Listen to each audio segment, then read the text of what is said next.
Sustainability Lunchtalk. This Lunchtalk is recorded and will be uploaded to the sustainability webpage in the coming days. Please be aware that we will not take questions during the presentation, as a dedicated Q&A moment will occur at the end. If a question pops up during the talk, feel free to write it in the chat. My name is Julian, and I'm a Sustainability Project Manager at the University of Luxembourg. With my colleague Laurent, one of our missions is to foster a culture of sustainability at the university on the campuses. To help us, we have the chance to be surrounded by brilliant experts from teaching, research, or administration. And today we are thrilled to welcome Dr. Marija Maric to talk about repair as a design paradigm. The construction industry in Luxembourg generated 9 million tons of waste in 2020, 14 tons per inhabitant. In comparison, residual household waste for the entire country amounted to just 103,000 tons. Examining the composition of this construction waste reveals that in 2018, 94% consisted of excavated soil, a direct result of increased building and construction activities. With Luxembourg population projected to grow by 10% by 2032, the demand for new housing will only intensify. However, between 2016 and 2022, just 27% of new accommodation were built on repurposed urban land. This highlights critical challenges for the construction sector, including land scarcity, rising waste volumes, and the demand for raw materials. Now more than ever, the industry needs sustainable alternatives. Our host for this lunch talk will be Dr. Marija Maric. She's a postdoctoral researcher at the Faculty of Humanities, Education and Social Sciences in the Department of Geography and Spatial Planning. Her research is organized around the question of property, real estate, architecture, and media, and the production of built environment and urban imaginaries in the context of global capitalism and the global flow of information. That's a lot of information. Our co-host for the day is Professor Numa Bertola. He's an assistant professor of civil engineering with a focus on concrete structures. His research pushes the boundaries of sustainability, circularity, and concrete constructions. In particular, he uses advanced sensing technologies and digital modeling tools to understand the behavior of old concrete bridges better and propose regenerative interventions. We are very, very excited to have them both today. And without further ado, Numa, the floor is yours. Thank you, Matthew, and welcome everybody. So for the introduction of the work of Marija, I will do a short overview of the impact of the environmental sectors in terms of the environment. Can you see my screen? Yes. So the construction sector is responsible for roughly 40% of the CO2 emissions, that account for both the embodied carbon in the existing structures and also the operational energy. It consumes more or less 40% of the resources extracted, so it creates big problems also in terms of impact on the biodiversity on the land use. And at the end of life of a building, right now the solution is still way too often to demolish and to rebuild a new structure, regenerating a lot of waste. And we'll see the significance of the work of Marija against that aspect. And finally, it's globally using 40% of the energy. To highlight a few of these numbers, the cement, which is the glue within the concrete, is responsible alone for 8% of the CO2 emissions per year. And that's coming both from the energy used for producing the cement, but also from the chemical reaction within the cement, meaning that it cannot really be reduced significantly. And the second aspect is that the human-made mass are now higher than all the living biomass on the planet. So the concrete, gravel, bricks, and so on are much heavier than all the living beings on the planet, including plants, trees, and so on. So we have a really need to consume less, to extract less materials and extend the life of the structure as will Marić show later on. So what are the solutions for a more sustainable construction sector? Here you see all the aspects from the production of the material to the use of the building and the end of life. Well, the first solution will be to reduce the embodied carbon of the material that we use. That's possible with what we call green concrete and so on. The second solution is obviously to use less material in your new design, increase the efficiency with more, for example, optimization tools and so on to reduce the amount of material. And the last aspect that we're going to focus today is to extend the life of the existing structure. So avoid this demolition, rehabilitate, repair, or regenerate the existing buildings to extend their life. And also sometimes you can also reuse the elements. So here, just show you the the 6R rules for sustainability. We should refuse to build, recycle the element, reimagine how we work, how we design, reuse the structural elements, reduce the amount of material that we need, and what we're going to focus today, repair instead of buying something new. So that was a very short introduction from myself. I would like to give the floor to Marić for her excellent presentation. Thank you very much for listening. Thank you so much, Numa and Matthew, for both outlining, I think, so brilliantly the current condition of the construction industry today. And also, Matthew, thank you so much for the invitation to join the lecture series. I'm very excited to be here and to be able to share also the work I did in the last couple of years at the Master in Architecture program with all of you. So I'm going to try to share my screen. Just you can give me a heads up if one moment, if everything works. So,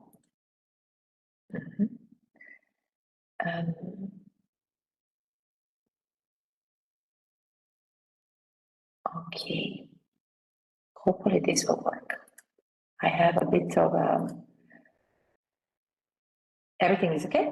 Okay, all good. Oh, good to know. Thank you so much. Okay, so the title of my lecture today is Repair as a Design Paradigm, and I will use this opportunity to share to discuss 3 projects, each tackling the question of repair through a set of particular lenses: pedagogical, curatorial, and design. But what all of these 3 projects share in common is understanding that repair represents practice that goes beyond the limits of technological innovation. And is also grounded in the questions of spatial justice, care, and solidarity, which go hand in hand with the material repair itself, or at least should go hand in hand with the material repair itself. So, sorry. Oh, okay, I think it works with the mouse now. So the first project I would like to discuss briefly is titled Worlding Soils, Caring for Soil Communities in Minet. And it is a design studio and public lecture series I co-taught and co-organized together with 2 of my colleagues, David Pelleman and Cesar Reyes, at the Master in Architecture program in fall semester 2023. The design studio centered the question of polluted soils in the southern territory of Luxembourg, a former mining area known also as Minet, seeing soil both as an archive of processes of material and economic extraction, as well as a site for rethinking practices of care, repair, and solidarity. Soil usually represents a very overlooked topic in architectural design. Architects have traditionally focused on what comes above the ground, leaving the worlds of exhausted mines, underground infrastructures, or simply soil as a living environment for more than human life out of the discussion. Soil has also traditionally in architecture been represented as a hatch, so simplified to a kind of a pattern of drawing instead of actually showing the kind of the complexity and diversity of this environment itself. Understanding underground not only as a passive recipient of political, economic, and social processes coming from above, but rather as a space of resistance, as somewhere to dig and plot, to paraphrase the words of Katrin Yusuf, the studio framed soil beyond its resourcefulness and productivity only for humans. Together with the students, we asked, what could be the role of architectural design and urban planning in building interdependencies between all those who have been shaped by the same conditions of extraction and who share life in the ruins of environmental destruction. The studio involved research field trips, which were combined somehow quite a lot with discursive analysis, to different sites across the territory, showing how the soil repair in Minette needs to go beyond only applying the technologically advanced methods of depollution or sealing its surface in order to set grounds for large-scale new developments such as Belval or the forthcoming Messerschmelz. Instead, soil repair needs to take into consideration the ways we use and govern land, the ways we build and grow food, treat waste, or simply enable more than human life to flourish. Historically, architectural design and education have been organized around established notions of scale, the scale of a building, the city, landscape, and more recently, the scale of the territory. In her book, Friction, Ethnography of Global Connection, anthropologist Anna Tsing argued that scale is not just a neutral frame for viewing the world, but that it must be brought into being, proposed, practiced, and evaded, as well as taken for granted. In other words, to think of architectural and urban practices of soil repair, we must, first of all, challenge the scales we take for granted and learn to find new ways of assessing this work which goes beyond disciplinary boundaries. The studio thus proposed a new understanding of scale, not as given, but rather as designed. This helped us make visible the power hierarchies embedded in existing scales, but also opened up an opportunity for imagining otherwise.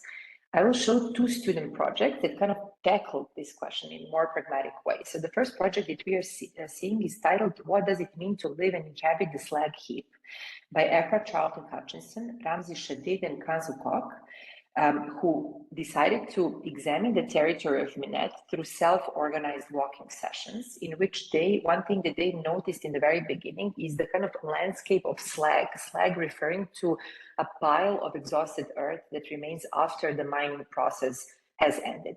So they decided to take this scale of the slag of earth that has been discarded and left without value as an entry point to look into the global flows of mining industries, as well as all of the associated industries that operate around it, such as construction, transportation, but also oil industries and many others. So in a way, instead of talking about urban scale or architectural scale or even the scale of the landscape, they decided to take the scale of the slag or the scale of waste to actually critically unpack how waste in the post-mining territory is being produced.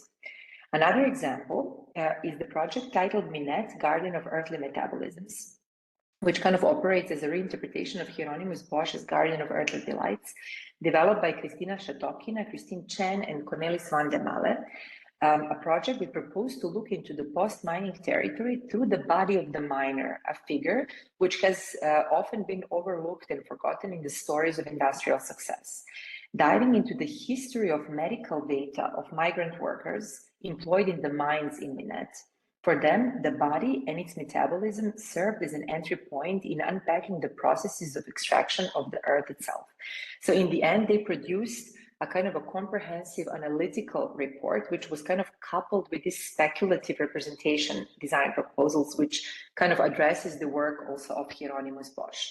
Other projects looked, for example, into the development of urban gardens as a way of soil care, but also a kind of renewal of urban politics in Esch. Or another project looked into the traveling of the turbine hall in Belval, which was dismantled and sold and moved to China, where it also became obsolete quite recently. So they kind of used the scale of infrastructure and also migration of infrastructure in order to critically look into soil migration, but also the migrant labor that was involved in the process of industrial extraction. All of the student projects in the design studio, which actually is very often the case with other design studios we do at the master program, have been shown publicly, in this case at LUCA, Luxembourg Center for Architecture, where the broader public was also involved in the discussion around the questions of repair and how to think together the notion of soil care and future of soil in Luxembourg. The second project I would like to briefly outline today is titled The Great Repair, Politics for a Repair Society which opened as an exhibition at Akademie der Künste in Berlin in October 2023, after which it traveled to Pavillon de l'Arsenal in Paris and recently also to Form Design Center in Malmö. The Great Repair is a collaboration between our Department of Geography and Spatial Planning at the University of Luxembourg, Department of Architecture at ETH Zurich, Art Plus journal and platform based in Berlin, and Akademie der Künste in Berlin. It was curated by Florian Hertweck, also from the University of Luxembourg, Christian Hila, Markus Krieger, Alex Nema, Ann Lingo, Milica Topalovic, with Nazli Tumerden and myself acting as associate curators. The project also featured two issues of Art Plus journal, co-edited issues. The first one focusing on different theoretical positions on repair, maintenance, and care, and second outlining repair practices, which also operated as a catalog of the exhibition in Berlin. So the exhibition featured more than 40 different positions from art, architectural, and spatial practices more broadly, which all looked into the possibilities of repair as a new design paradigm, seeing it from a decolonial, feminist, and post-human perspective. The project focused on the questions of sufficiency, longevity, solidarity, reappropriation, plurality, and care work as politics of a repair society, asking, what would happen if we were to radically work with what is already there, respecting both the materials and actions involved? Could repair become a design paradigm that could challenge the economy and politics based on the ideology of growth and their environmental and social consequences? Following this set of questions, the exhibition itself was organized around the concept of workshop, featuring different kinds of repair practices rather than objects.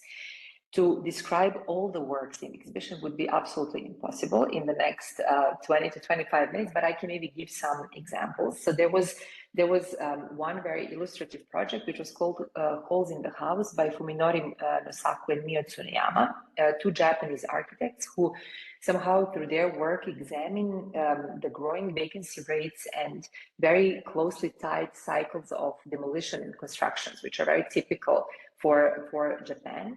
And then they, in the project Holes in the House, they tried to kind of work with their own house in which they both live, try to kind of represent what would the process of inhabiting repair, slow repair means. So not repair as in before and after. After something is broken, it gets fixed, but repair as a form of inhabiting the building itself over time, which kind of is organized through small gestures of care, maintenance, and fixing of the physical space.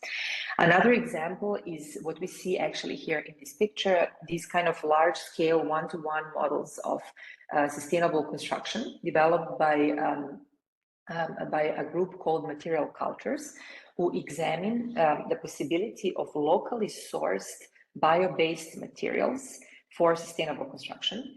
Across them is a project by Charlotte Maltere-Barth, which is called A Global Moratorium on New Construction, where she asks what would happen if we were to stop building completely, to stop building new, as a response to the extractive processes of construction industries, and instead think of new ways of working with the existing. So both in terms of materiality, but also in terms of housing question and housing distribution, etc. So many different projects also took many different kind of approaches to the question of repair, but one important section of the exhibition is actually the one we see here on this picture, is somehow the question of self-repair. So in our exhibition, we also try to kind of acknowledge the fact that repair is not only a process that we as architects conduct with the object which somehow sits outside in the world, but is instead also a practice that needs to address the broken systems of our discipline itself. So the question of how we teach, how we work, how is architectural labor conducted, valued, and operated politically, right? In the society in which we operate, how are the conditions of labor practiced on construction sites? Were also seen as important sites to think the practices of repair. The building itself of Akademie der Kunst was as well the subject of the exhibition. So in the exhibition, we diverted the entrance to the project, not through the main entrance to the exhibition as the Academy has designed it, but rather we opened the door of the backstage spaces where actually the maintenance workers are conducting their usual work and use this as an official way to enter the exhibition. So somehow we also use this space to showcase the history of the reconstruction of the building of ADK itself. Similarly, the work of the cleaning personnel at ADK was as well involved in the project. The photographer Zara Pfeiffer was commissioned to document the everyday cleaning work of the care workers while also respecting their privacy. So the maintenance organization that is taking care of the maintenance of ADK is also an organization which takes care of many other buildings in Berlin, such as also Berlin Cathedral. Nevertheless, their labor very often remains invisible. So instead of using their utensils and equipment for maintenance in hidden dark rooms of the kind of backstage of Academy, we decided to, in collaboration with them, of course, use one part of the space of the exhibition actually to store also the cleaning utensils and devices, thus also showing maintenance as part of somehow the discourse we are building, the actual maintenance of the space of ADK. Next to the exhibition, we organized an event which actually marked the open of the exhibition, which was called School of Repair, and which kind of featured artists and contributors sharing their practices and tools that they practiced in their project. So here we see a kind of a snapshot of a discussion which was curated by Nazli Tumerdem and me on disciplinary repair with Assemble, ZAS, Material Cultures, United Voices of the World section of architectural workers, which operate as a UK-based architectural syndicate or union, as well as Anna Miljački with Collective Architecture Studio at MIT, which practice very experimental teaching forms in which they also challenge quite a lot the hierarchies between the teachers and students, discussing the questions of disciplinary repair. So behind us is a library of repair, which we installed in the space of the bar at ADK, and we called it Reparir Bar. So this was a kind of our little also contribution to the discussion. Most of the books, I actually think all of the books that we had in the Reparir Bar at ADK at exhibition returned with us to Luxembourg, and they're now featured as part of our small architectural library in one of our design studios in Luxembourg. So just in case anyone is interested in further exploring this issue, they can be assessed also through our spaces here in Luxembourg. In summary, the goal of the exhibition and its associated events was to offer a toolkit on how to practice repair across different scales, sites, and forms of engagement in architecture and urban design. And to do that, the work in the exhibition needed to go clearly beyond the disciplinary boundaries of architecture as a profession, and instead really look into all the associated fields and knowledges somehow which surround our work as architects in reality. Now I will move to the third project. I would just like to briefly also share with you today. It's called Luxembourg in Transition, which maybe some of you already have heard about. So Luxembourg in Transition was an international consultation launched by the Ministry of Spatial Planning of Luxembourg with an aim of developing design proposals on architectural, urban and territorial level for reaching a carbon neutrality of the territory of Luxembourg until 2050. So our team at the University of Luxembourg was partnering up with Luxembourg Institute of Science and Technology, Center for Ecological Learning of Luxembourg, Institute for Organic Agriculture of Luxembourg, and Office for Landscape Morphology. It was led by Florian Hertweck with really a number of researchers and contributors from many different departments of our university, which I think it would probably take me a very long time to list all the names, but what I could do is to at least list the names of the coordination committee, which kind of operated across different phases of the project, and they involved Enrico Benetto, Arno Bieber, Philippe Coinet, Thomas Gibon, Claudia Hitai, Markus Hesse, Sabine Kessler, Silvan Kubicki, Markus Montz, Karin Paris, Nori Schneider, Christian Schulz, and also myself, as I said, working in different constellations over different phases. We contributed with a proposal, which was shortlisted in all 3 phases of the competition and finally selected as one of the 4 winning projects.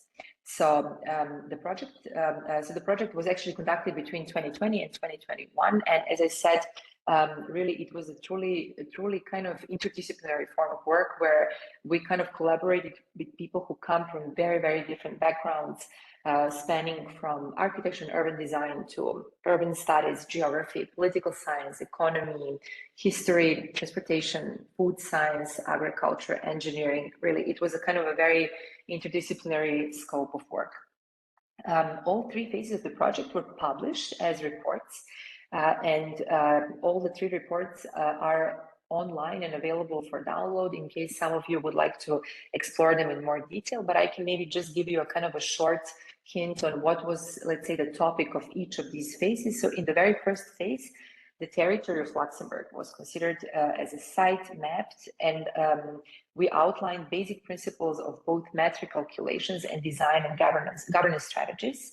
The second phase of the project developed 8 different scales, which we decided to call transition sites, framing them as actually potential entry points in which different approaches to environmental transition could really physically take place. So we designated cities, towns and villages, farms and fields, commercial zones, arterial roads, urban motorways, gas station strips, and garage parks as the starting points where we can really start to rethink the process of environmental transition. And the third phase of the project focused on developing concrete strategies of repair and decarbonization of the commercial zones, referring to the kind of urban typology organized around car-based functions. So concretely, the case that we really looked at in depth was FHTS, maybe some of you already know, which is a commercial zone positioned along the A4 highway, somewhere between Luxembourg City and Esch, and kind of really represents a radical kind of a monument really to the broken territory somehow, which kind of a very, very big surface of sealed soil organized around parkings, car shops, shopping mall, gas stations, etc., which kind of operates as an extension of the travel zone next to the A4 highway. So I will now play a very short video. It is around 7 minutes long that we developed as part of our work on Luxembourg in transition. And the video really focuses on the third phase of our research on kind of proposals, or rather scenarios speaking from the point of view of both present and future, looking into how can we deal with zones such as commercial zones, such as FHTS. So please just give me heads up if the audio and video work, because I just want to make sure everything is running smoothly. So 250 years ago, when Joseph Johann von Ferraris mapped Luxembourg, there were small towns surrounded by organic agriculture and embedded into streams of woods and clean water. This uninterrupted landscape, made of trees and bushes surrounding the urban archipelago, is now an uninterrupted flow of cars and roads, with fractured ecosystems finding their place in the niches of a growing sprawl. Since its construction in the 1970s, the A4, the most used motorway in the country, notorious for its traffic jams, divides the territory of Luxembourg, fragmenting the landscape through urbanisation. Its old friend, the commercial zone, was and still is there, in an immediate proximity, to fulfil all the needs of a car driver: free parking, easy fueling, and big-time shopping. One such commercial zone is FHTS. With its 6,200 parking places, 0 inhabitants, and 23,000 daily visitors coming in with their cars, FHTS is a monument to the broken territory of Luxembourg. As such, it continues to flourish. From a new gas station that has been built just over the course of this project, the plans to extend the highway, to the construction of an entirely new city, so-called Motor City, is dedicated solely to the car. Here, the question becomes, how does one approach this problem? Does the solution lie in fixing the motorway by extending it, by making the car flow smoother and faster? Or do we need the opposite approach, to reduce long-distance mobility and shorten travel distances, thereby making the car itself obsolete? More than a decade ago, in 2021, this started to change. It took some time, but that's okay. We all needed a deep breath before getting into the real work of repair. The third lane of the A4 motorway, foreseen already in 2021, was made accessible to e-buses. The groundwork for the arrival of the tram system started, set to run in parallel with the construction of reusable structures that were positioned between the highway and commercial zone. These were designed to reduce the presence of cars in Fürth. Trying to fit into the narrative of change, McDonald's went green, somewhat too literally, changing the colour of their logo and closing their drive-in. The capacity of e-buses connecting Fürth with other villages increased, and the construction of car parking started with the instalment of a transition lab. You might wonder, what's a transition lab? Well, looking from the outside, it's just a temporary structure on a parking lot, known for good parties and heated discussions. Looking from the inside, it's a place for exchange and experimentation, an incubator of concrete local transition projects, where questions around affordable housing, the right to the city, communal politics and environmental action could be found. With the repair everything approach, the old Batterself started its transformation into a material bank and a maker space, giving a glimpse of a future project of circular economy. Some big boxes followed the wind of change, adapting their businesses and taking the opportunity of transition. Others tried to defy it. On the outskirts of Fürth, the fertile but forgotten land began to get activated, mainly through the project of solidary agriculture. In the late 1920s, with the arrival of the tram to Fürth, things began to accelerate. Fewer cars meant fewer need for parking, and reusable structures started to get repurposed, partially into co-working spaces. It became clear that the McDonald's greenwashing strategy would not work out. The shift towards local food production pushed the company to sell the plot, allowing for the building to be redeveloped and transformed into a restaurant. What used to be a busy street now turned into a public space for pedestrians and cyclists, which could only be crossed by e-buses. Fürth said goodbye to the car. And remember the transition lab? Well, with its original role now fulfilled, it became a civic centre and a cooperative housing project, which, next to other co-housing and social housing projects in Fürth, now hosted almost 5,000 people. The ground floors were alive with different kinds of public activities, and the rooftops agriculturally productive, collecting and providing energy to the new and ever-growing city. Fürth has become a repair district, growing far beyond the building of the former Batterself into an urban landscape whose economy is now grounded in the politics of maintenance and care. Even the most persistent big malls started to question their business models. What were scattered gardens now became an emerging food belt, with organic vegetables grown and eaten by the growing population. Today, no one really remembers the A4 motorway. In its place stands a lively urban avenue.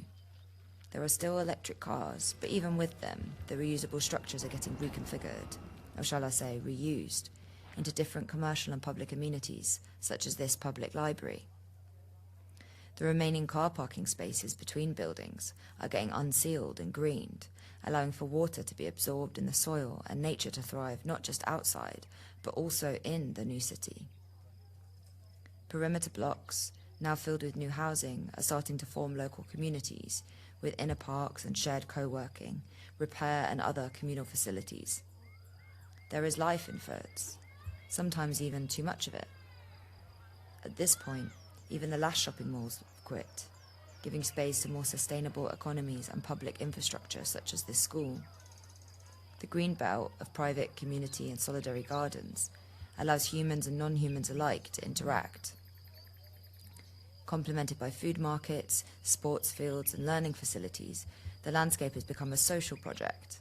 Although the green belt of Fürth did not fulfill ambitions of full self-sufficiency, it did allow for the emergence of fun, with people gathering and enjoying the process of growing and sharing food. Can we imagine a green Fürth? But not the kind of green as McDonald's imagined it when they changed the colour of their logo, trying to fit to the narrative. Can we imagine a sustainable living in a once fossil-driven commercial zone of Luxembourg? The transition we propose is technically sound, economically meaningful, ecologically necessary, and socially a gain for the people. It is imaginable and doable. Now, when do we start repairing this broken territory?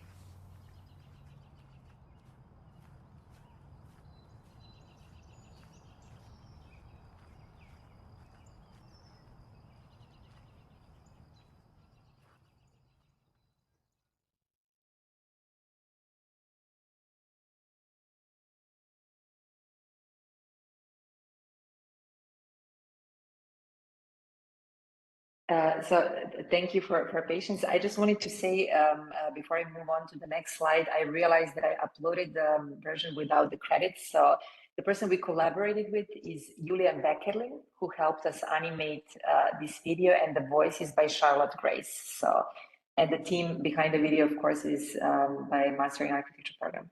Concretely, I think it was directed by Florian and myself. So just to close the lecture, so we can also have some time for the discussion. I would like to close actually with the quote by Shannon Mattern in her seminal essay titled Maintenance and Care, which says, "To study maintenance is itself an act of maintenance.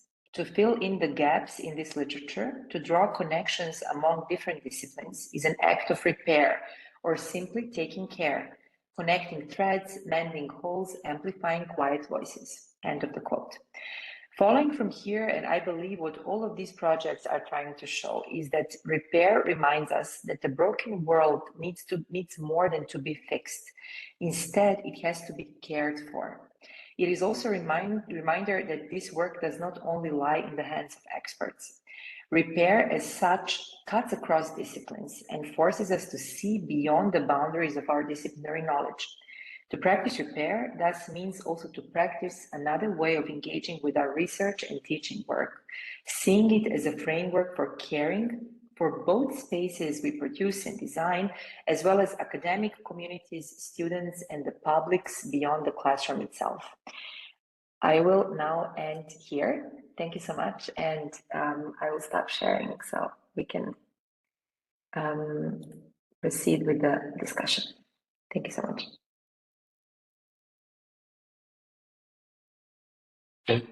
Thank you very much, Marija, for your great presentation. It was really amazing work that you did. Before opening the floor for questions, I have a question myself. So I think, yeah, some people are great. I mean, we see many questions, so we'll go fast. For me, I'm also teaching on the repair, but for mostly civil engineers, and it's quite a lot of different tools. And you also I've seen many of your work with students, and I would like to, maybe for you to highlight what's the difference for teaching on design, repair as a design paradigm rather than new construction. How does it change in terms of teachings and tools and stuff you need? Thank you so much, Numa, for this. This is really great question. We have been asking ourselves for a while, because architectural education has historically really been organized around new construction. And when I was also studying architecture myself, we were somehow always, as we were learning, it was always kind of focused on the new construction only across different scales. So I think we are at a kind of a very important threshold, speaking also in terms of historically, kind of in terms of architecture as a discipline, where we have to reconfigure how we teach architecture in a context of climate crisis. For us, in our program in Luxembourg, really thinking through repair and care beyond only the paradigm of new construction is a very important question. And I guess every teacher would probably respond differently to this question, but what I can maybe emphasize from my own experience, one thing that I really try to work with students quite a lot on is to really rethink this notion of scale. And I think I kind of mentioned this very briefly in the Whirling Soils Design Studio. So in my personal view, I think the scales that somehow we are used to think through and work through, the scale of the building or the neighborhood or the city or the territory or landscape, which actually appeared as scales of design only also relatively recently in the last couple of decades, landscape a bit earlier, more previously. I think to rethink the notion of scale for me is also to kind of allow for other ways to talk about the environment, right? So when we take different kinds of lenses to look at the material world around us and kind of, let's say, try to focus on sometimes even on microscopic and sometimes on planetary, and not to mention on everything that kind of lies in between, I think it is also a way to allow for other voices to be heard in the way we kind of produce space or talk about spatial production. So for me, this kind of notion that we as architects have to rethink scalar thinking that we kind of take for granted is one step towards thinking repair. Then I think another question that I also try to very much integrate also in the teaching is this understanding that architecture is not only a projective, speculative practice that works with abstract objects, sites, etc. So usually, you know, design studio is always organized around a fictional task to design a housing project or to design, I don't know, a library or public infrastructure on a kind of, you know, site. So it's always organized around speculative, fictional thinking. But I think it's also super important for students to understand that they also have somehow material, you know, historical materiality as students on a campus, as a class, and the way we engage with each other in a classroom, the way we exchange knowledge, the way we involve public into that knowledge production, for me also represents an important way of practicing repair. So to always think through the position from which we look to the outside, I think is also somehow very important. I'm kind of giving these two considering that, of course, we have to think about the question of waste, the question of land, the question of soil, the question of housing. These are the core topics that we are teaching, not just me, but also many of other of my colleagues at the Master in Architecture program, which we think are very, very often somehow and very important sites for rethinking repair. So not only how do we fix broken buildings in terms of a physical moment of fixing, which I think is crucial and very important, but I think to think that material repair with social aspects of repair also becomes, in my personal view, very important as a way to kind of make it a systematic approach for design for the future practice. So I hope I answered your question. It was a bit longer elaboration. But Yes. thank you so much. I agree, and also to answer a bit your question, Mathieu, we are also including more and more aspects on repair, on also in civil engineering curricula. So historically it was mostly on new design, but that's still slowly but evolving towards also a lot of question on assessing existing structures, reusing materials, and so on. I saw before that there were many questions from the floor. So Mathieu, do we open the mic, or do they have to write the question on the so please write your question in the chat. Apparently it seems a better solution. If we start opening all the mics, then it would take ages. But maybe my question was also how difficult is it, because I don't come from your sector of architecture or civil engineering. How difficult is it to include repair or dismantling when you think about a building, or what does it require in terms of approach? And I think it requires really interdisciplinary thinking. I would say this is really the core, because when you think about repair, there is no study of repair as such, right? So there is no degree in repair. There is no such a thing, right? So it's a kind of a term that really goes, I think between the niches, between the disciplines, and I mean, repair as such comes way before the disciplines, because repair is a social practice that exists, I think, since somehow humans exist and since humans started producing things and objects. So I think, in a sense, for me, I think to kind of think of repair really has to involve very interdisciplinary thinking. And I think there is no one single formula on how can we teach repair. I guess everyone would teach these issues through their angle. Since we work quite a lot in the form of design studios, right? So, I mean, for those who don't know, architectural studies are usually organized with one core subject, which is called a design studio, which also takes the most of the time for students in a semester to study. And there, it's usually focused on the production of design work or kind of more extensive research. And then there are also courses around it, which are supposed to support also research, not only of the design studio, but open up questions around architectural studies. So for us, when we kind of try to practice the issues of repair and care through a design studio, a lot is happening also in the way the task is being formulated. So for instance, to just give one example with the World in Soil studio.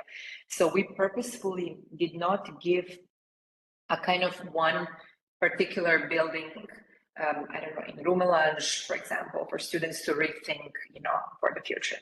But we really purposefully declared as our site the entire southern territory of Luxembourg, the entire post-mining territory, because we also wanted students to kind of, through their own personalized acts of research. So students always work in groups in our design studio. It's usually a group of 2 or 3. And we meet, of course, every week, and we discuss the progress, or we kind of teach in different formats. But what we really, really wanted the students to do is to find also their own methods of investigation, right? So not to take the role of an architect who gets a brief and is supposed to only give a service according to the brief, but also to take the role of someone who designs the brief themselves. Because I also strongly believe in a way that architects, once they leave the classroom and become architectural professionals, should also be engaged and active professionals who are able to detect through their knowledge, architectural and urban kind of informed knowledge, what are the problems somehow that we have in the built environment. So I think to kind of to give them certain flexibility within the brief to develop both the topic and the scale through which they will work, for us and also for my colleagues, is part of the teaching as well, right? So I think, I mean, of course, I have to say I'm teaching at the graduate program, right? So this is a master course, and all of the students already went through the basic courses in design at their previous universities. So we are very much also research focused, and I think this allows us quite a lot to experiment, I think, with different kinds of teaching methodologies. When it comes to bachelor studies, I think this task would probably need to be even structured in a kind of in a different maybe way, or similar but slightly different way. So I think this notion towards this kind of focus on interdisciplinarity, and also focus on architecture students as an active agent in somehow learning to understand the built world around them as politically active citizens as well, right? So I think this is very important, because we are also hoping that architecture as a profession, which has a lot of knowledge about how spaces are produced, can also take more active role in climate crisis, for example. So I think this is also part, so there are all these levels, I think, which are somehow integrated into education, which go beyond only the design of an object, I would say. Yes. So, and so please ask some question in the chat, and don't be shy, we're happy to answer.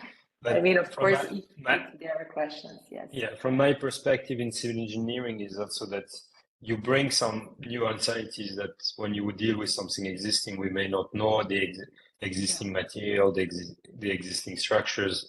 making that many of the design rules and guidelines that we use are not really usable for in the core of existing structures, and we need to have new tools and so on that are still not fully applied by the practice because they didn't learn about it and they see as an additional rule. But that's one key point, is that by working on existing structure, if we manage to avoid a demolition and so on, it's both usually cheaper and better for the planet. So you have a good agreement from everyone that it's the way to do. But yeah, sometimes just the traditional solution, we bring it down, we make something new. Here, working with existing structures, you need to deal with some constraint of space, of material, and so on. But that's also a great challenge. And my take is that it's often more challenging to deal with existing structures and then to do some like a new design, and that's also very interesting and you can have very big impact of good architecture, good engineering on this. Okay, so we have a question, so let's move on. Okay. Maybe I leave you reading the question, Marija, and answering after. Yeah. Okay, so we have one question from Tuan Wu. In order to have the interdisciplinary thinking, as you said, and maybe moreover the interdisciplinary knowledge, in order to think repair and to do repair, are the courses at university level enough, or it should be taught sooner at young age?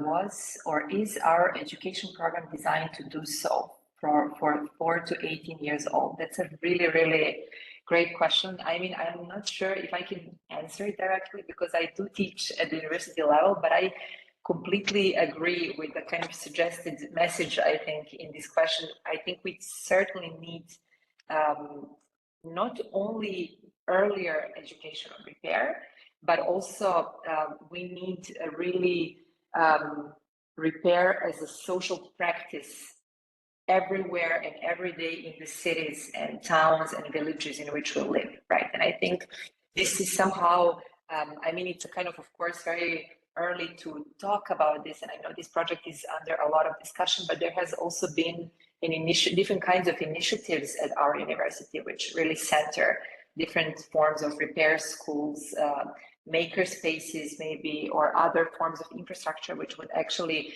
allow both students, teachers at the university, and also citizens to kind of share knowledge and engage in different forms of repair.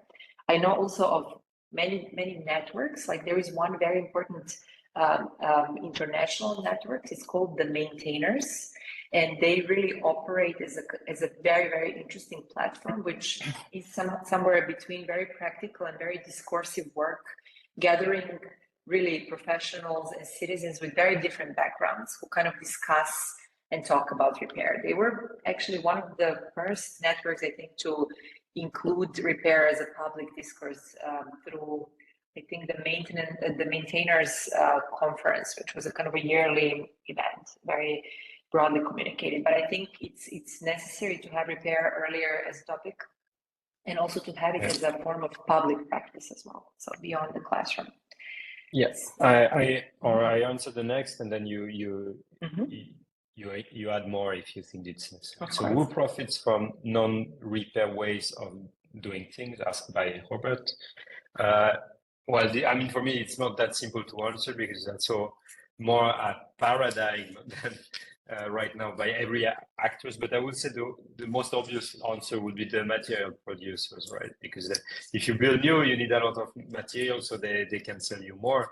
I'm not saying that they are all promoting this. It will be too simple as an answer, but in general, they would prefer that you build something new with new materials. So repairing usually involves high-skilled jobs, like really like chirurgical repair at some places, and really high-skilled people that cannot be really generalized and repeated many times. Each building, each stuff will be different. So the costs, while for new building, the costs are, I mean, the material costs are really cheap, but because you would simply use a lot of material. So I would say material producer, but I think it's more, I don't think that they are the main problems. I think it's more the general construction sector that is not really moving in that direction yet, but I think it's going in a good direction, but it's still not here yet.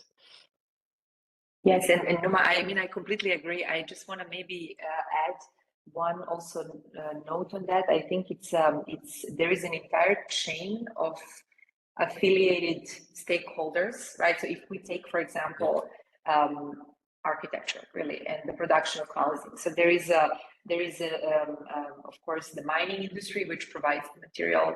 There are different industries of distribution. There are construction industries. Then there are also real estate industries. So I think when we talk about extraction, I think we have to also understand that extraction is not just the digging of, earth from a mine, but it's also an entire chain of processes, including real estate speculation as well at the very end.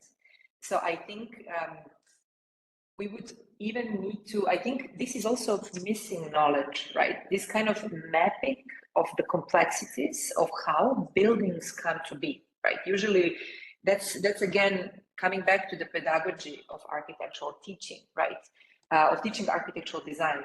We historically, it has always been focused on the object of architecture, but never on these hidden chains and processes of all these kind of events, right, and sites and stakeholders and profits that were somehow made along the way, that kind of come before the building is built and that come after the building is somehow traded or speculated upon in reality. So I think if we really want to critically address the question of repair, and that was somehow what I tried to kind of put as an underlying question in these three projects, is that we need to really see broadly, right? So we need to kind of really dive into the social conditions and economic backgrounds that stand behind the production of a single building, for example, and not to mention the territories or infrastructures or everything else. So I guess, that answer, as Numa already outlined,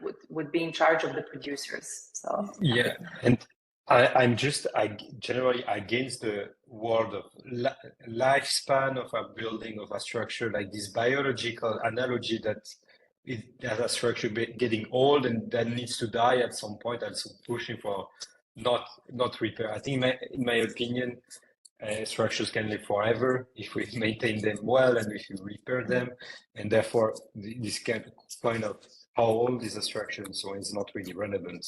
It's matter how is it appropriate to what we want to do now. That's gonna change. I think Mathieu, I think there's one more question, right? No, I think it's just a reaction from Anouk, and I think we can all agree on that. It's when she talked about the link between repair and care, and I think the video you showed was very in line with this. Yes. And maybe is the video available somewhere? The video should be available on YouTube. I don't think it is an upload by itself, but I remember I gave once a kind of a short talk as part of ASCON conference, if I'm not mistaken, where I showed the whole video. Okay. So we prepared it actually as part of our presentation of the project. So it was never a kind of a self-standing feature, but if you Google it, I think you can find it on YouTube. Perfect. So otherwise, I'm happy to share it. The talk will be uploaded to YouTube so people can see it in the talk. Great. So that's kind of an inception way of doing it. Thanks a lot, Marija. Thanks a lot, Numa, for your insights and expertise on this critical topic. We hope you all enjoyed this presentation and the discussion.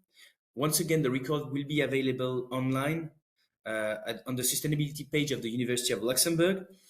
Before closing the WebEx, I would like to invite you all to our next Sustainability Lunchtalk on 22nd January 2025. Yes, in 2025 already. It will be about digital technologies, ally or enemy of your sustainability journey? No question mark. It will be with Aubin de Romo, the managing partner at Innovation, and Dr. Benoît Ries from the FSTM, and who is the founder of the Green IT course at the University of Luxembourg. Enjoy the winter break if you take one, and we see you all in January, and thank you again for everything. Thank you so much, Numa and Mathieu. Thanks to everyone. Thank you, Marija. Great presentation. Thank you, Mathieu, for inviting. Bye.